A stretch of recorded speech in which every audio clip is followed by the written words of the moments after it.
I begin to work with a subject, I have nothing to work with, and therefore the production is one which I structure gradually.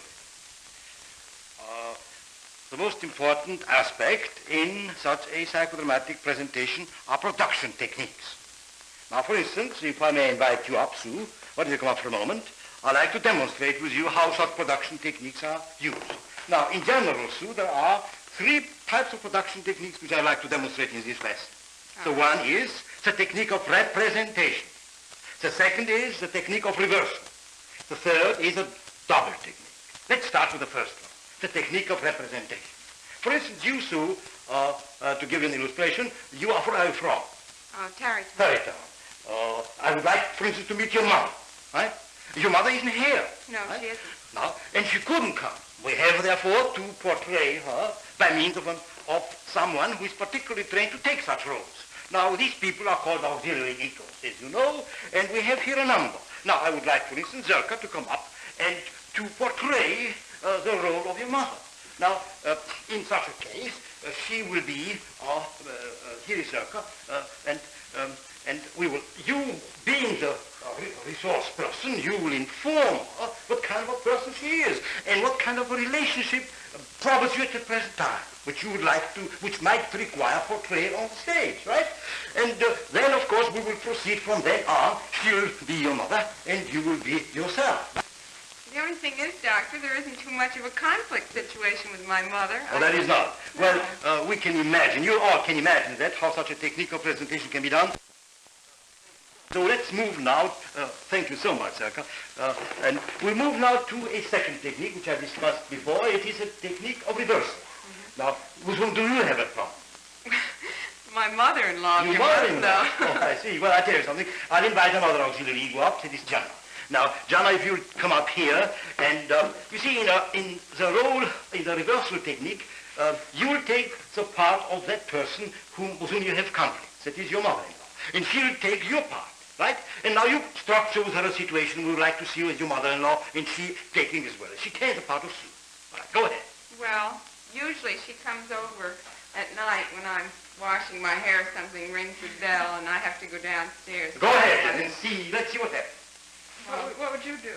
Well, you'd be coming down the stairs, and I'd be standing there waiting, usually tearful. And so you'd say, "Hello, Mrs. Russell." Mrs. Russell is me. And I'm Sue.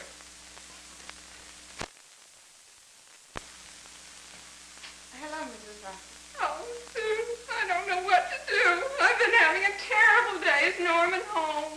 Oh, yes, he's upstairs. You come on up. Well, you know I can't walk all those flights up. Would you tell him to come down? I just have to talk to him. The most terrible things have happened to me, and I just don't know what to do. And the doctors say I have to be operated on, and that woman was so mean to me again. And you know how she acts. She just goes, she kicked me, and she threatened to throw me out the door. Now, please, now you reverse roles, and now you are Sue, and she is now Mrs. Russell. Oh, I just don't know what to do, Sue. I want to see Russ. Won't you tell Russ to come down? Now, you know that, and I'll have him come over and see you. Oh, but he isn't in class. That's all right. Now, that is about an illustration of how a reversal technique runs. Thank you, Jana. You understand, Sue, and you understand all that is about how it operates. Now, it has a very great therapeutic value because one person can move from herself into the other person's situation and learn in action of what is going on in her own mind. And so she lives in two persons simultaneously, so to speak. And so let's go now, Sue, to the third technique. It is, and you all, please look carefully at Sue. We will go now into the double technique. Now, everyone, as it is visualized in mythology, we all have a person who is a double of ourselves. That is at least how it is visualized by the mystics and by folklore of all peoples on earth. And now, let us imagine that you'll come home, right, at one evening, and you'll find yourself. Zerka, will you please take the part of the double? And you'll find that there are two shoes in your living room, let us say. And now, you, of course, as regular doubles, you will move the same way, you will talk the same way, you will feel the same way, and you will complement yourself. She will give you a great deal of strength by having one like you in social space. Go ahead and try to work it out that way. Oh, dear, I suppose I was very nice to Russ's mother. Well, I try to be nice. Well, I know, but I don't seem to succeed very well. She gets so upset and she unnerves me. She makes me feel so, I don't know, so fidgety. Well, I used to be able to get along with her all right, but I guess as I got a little more neurotic myself, I found that she was Now, there you are, girls. bothering me. Let us imagine now that you will continue to show the double technique in all phases of your mutual existence.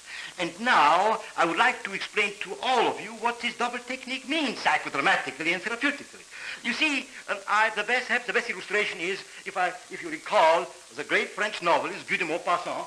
One day, when he came home, he saw himself sitting at his desk writing a manuscript. That was the beginning of his psychosis. That was an uncontrolled double, one who hallucinated himself from his own mind and was there in space. But we are projecting the double voluntarily upon the stage, giving you a double so that you may learn and maintain control of your own mind. The controlled situation which a double portrays from the depths of your psyche, Sue, is what we are giving to all these people who are suffering from psychotic experiences. You understand? Yes.